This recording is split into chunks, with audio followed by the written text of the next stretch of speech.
going to go ahead today and I'm going to repair a set of snowshoes that had some broken heel straps. Now, it's from a manufacturer that does not sell repair parts to the public. You have to send these shoes away to a licensed repair shop. So tune in, and we're going to go ahead and I'm going to show you how to repair a heel strap on a set of snowshoes in about 10 minutes. The first thing we want to do is we want to go ahead and we want to grind this section of the rivet out. It'll just fall right apart, and then the whole project only takes a couple of minutes. Now, what I choose to do is, if you have a Dremel tool or if you have some type of stone grinder, handheld, you can go ahead and grind that off. I go ahead and just put it right on my, my wheel grinder right here, my bench grinder. I find it works fine. You have to be careful. You don't want it to hit anything on here, but I'll show you how fast this rivet will come out.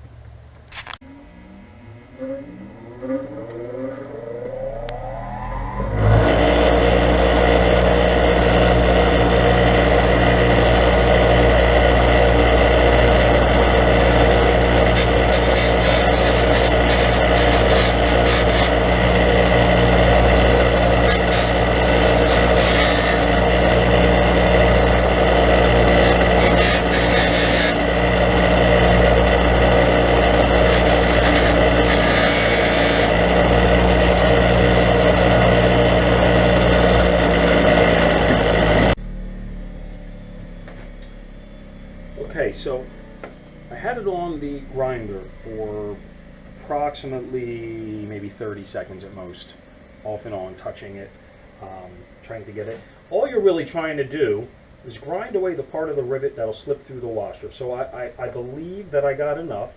Now we're just going to get a screwdriver, and there it is. We're going to pop off that little washer. Careful, it might be hot. Now we've exposed the rivet, the strap. The strap should come right off. There we go, broken strap. Now all that's left is to pop off the manufacturer's rivet head from the other end. There we go. Nothing to it. So now, nice clean rivet hole, nice and simple. Now we go ahead and we want to install our new strap. Okay, so now that we have our rivet off from the manufacturer, and we have a nice clean hole to work with there, we have to go ahead and we have to thread the new strap through. So we want to make sure that we have on our rest for the tail end of our strap. We want to make sure that's facing the right way. We want to make sure it's out. The way it looks, this is not the right way, so we want to go ahead, feed this through. So we're going to go in through the top. This gets a little tricky here because you got to make this really tight bend, and it's not going to, obviously it's going to fight it a little bit. So let's go ahead and work with this for a minute.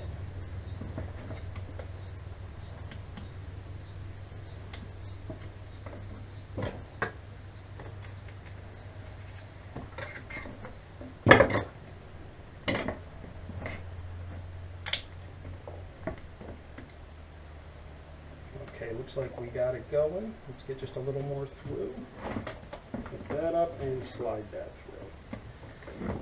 Okay, now I have already tried it with the other one. The whole lot, it locks very nicely in there. Now here's where we want to make sure we have our strap support installed the proper way. Slide that on. Okay.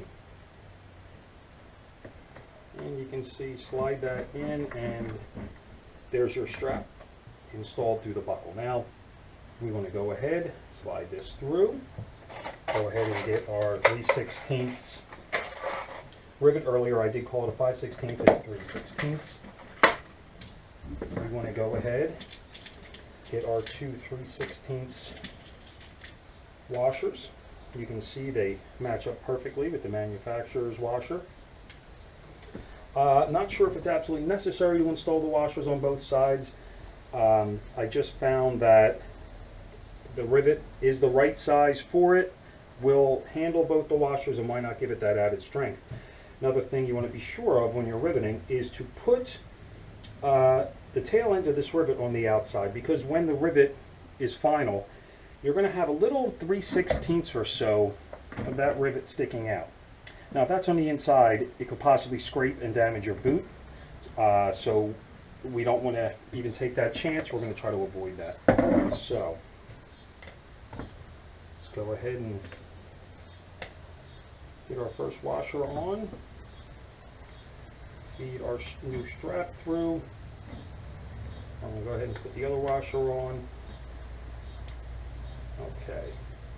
Temporarily hold that together. Again, I've only used a rivet gun. This is my second time. Now, what I want to do here is I want to go ahead and apply just a little pressure on that outside rivet until this rivet really gets going. Okay.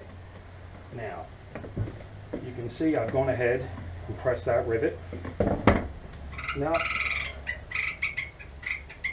not quite sure what that is outside my shed, but I'm going to go ahead now and I'm going to hope this snaps at the appropriate spot. It did. Okay. So the end of the rivet snapped off inside the rivet, and that is how you go ahead and replace a heel strap on a pair of snowshoes that does not sell aftermarket repair parts. So we'll go ahead and adjust this a little bit. I hope this helped you. If it did, great.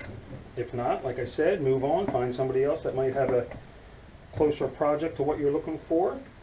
But this whole project took about 10 minutes to do, from grinding out the rivet, the old rivet, to installing the new one.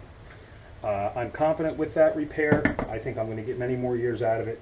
Simple rivet gun, $19.99.